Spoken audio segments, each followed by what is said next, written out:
Ladies and gentlemen, welcome back to the other side of the coin and welcome to your latest video. Not necessarily a news video, to be honest. In fact, it's not really a news video, but it's a topic. It's a topic that I really wanted to speak about over the last few days because I've started to see an unnecessary agenda that's building towards Pedro Neto, against Pedro Neto, the agenda. And it's not something that's been brewing over this international break. In fact, it's been brewing prior to the international break. And I feel like, why? Why certain parts of the fan base? And it's only growing. You know, it started off small and the fire is increasing to the point where I can smell it now. I can smell it, I can see it, I can sense it, that this agenda against Pedro Neto is probably going to snowball into something big, and they're going to try and unsettle the player. And they're going to try and see if we can, potentially in the next summer get rid of him. Unless Pedro Neto obviously starts doing exactly what a lot of these fans want, goals and assists. Me personally, right, I see a lot of positives in Pedro Neto. Don't get me wrong. Can he improve on the goals and assists? Of course he can. Assist is something that is not necessarily in your hand all the time, because you do have to hope that your teammates put the goal away or they're making the right movements to make sure that they're there for the opportunity to be taken. Goals, look, I know Pedro Neto can score goals. We've seen it, right? But the only thing I probably have the criticism towards Pedro Neto in terms of scoring goals is he needs to get into more goal scoring positions. I think this is something that he lacks. And the other thing is, I feel like Pedro Neto is a very much of a, if you look at the goals that he's scored for us or assists that he's been part of, they've been very much a transitional type of a play where he's really thrived on. Very, very rarely does he, get into those situations where, low block, he makes himself, available, and then intricate passing, finds a space in tight positions and launches a shot. I know he's done that against Arsenal last season, lovely shot, but that was from range. I think he scored a really good goal against Fulham, where we came back against Fulham late last season, but not that many goals sort of, you'd say, are in a low block position. So that is probably a bit of a criticism, but nonetheless, we do get quite a lot of transitions all throughout the game. The entire game isn't just based on low blocks. Even low blocks at times will come forward and then you can hit them. So I'm not entirely worried about that. As I said, what I'm worried about is he needs to get himself into goal scoring positions. Now, we'll get back into the criticism, but I really want to talk about the positives.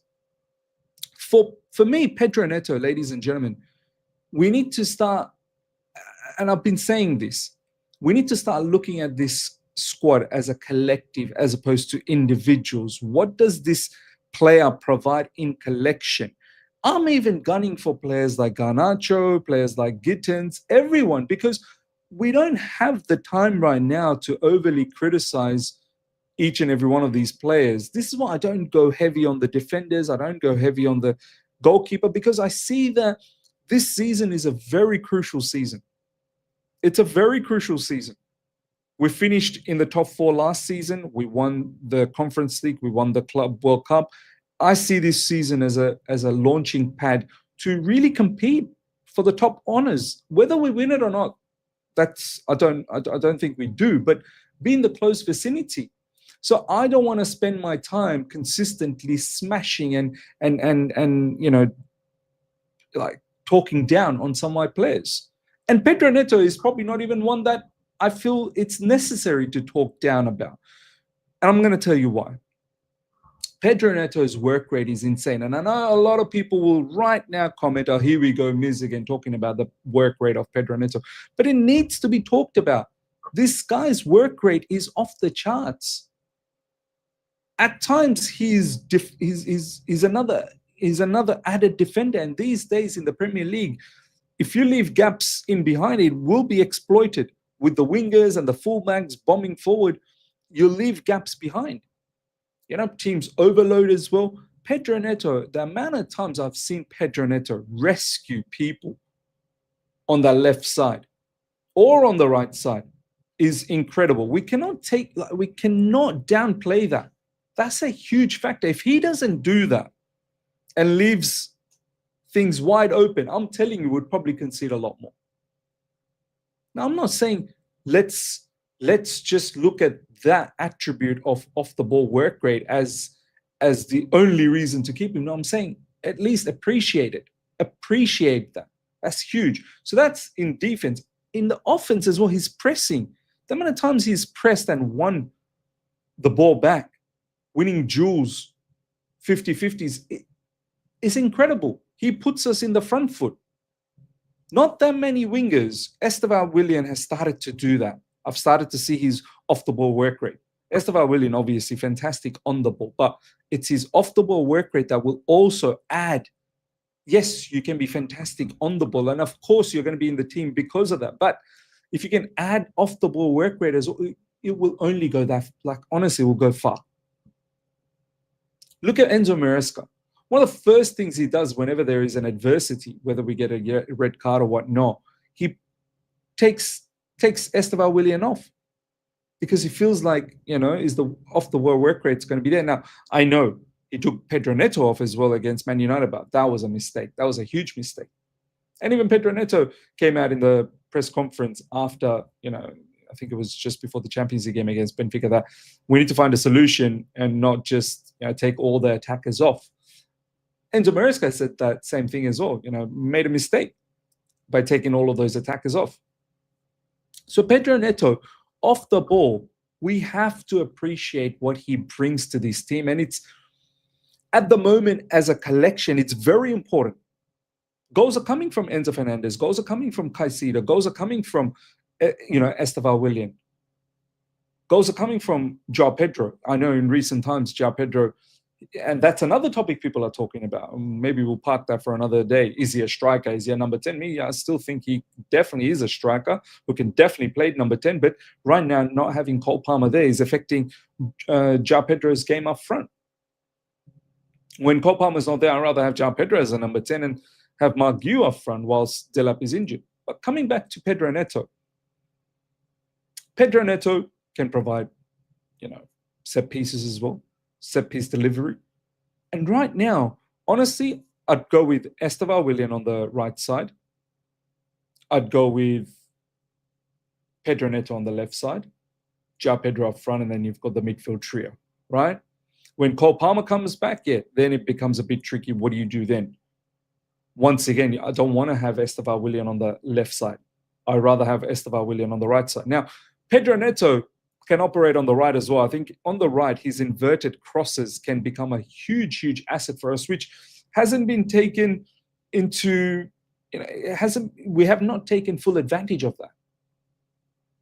The amount of times Pedro Neto seems to find that inverted cross, and if someone is just there on the far post, you're going to get some easy goals. And these are some of the things that I feel like our players need to start understanding each other a lot better. Once again, Pedro Neto, look, the goal he scored against West Ham on the left side, entering the box, João Pedro crossing it in. I want to see more of that, where Pedro Neto is entering the box and on that left side. I think he's far more comfortable on the right side, cutting in and shooting, but he's got to be more comfortable on the left side and smashing it with his left across the face of the goalkeeper. He needs to start getting comfortable that way. Or use your right foot as well. Use your right foot to drill it. Absolutely drill it. He can do that. Pedro Neto, I remember Pedro Neto for Wolves.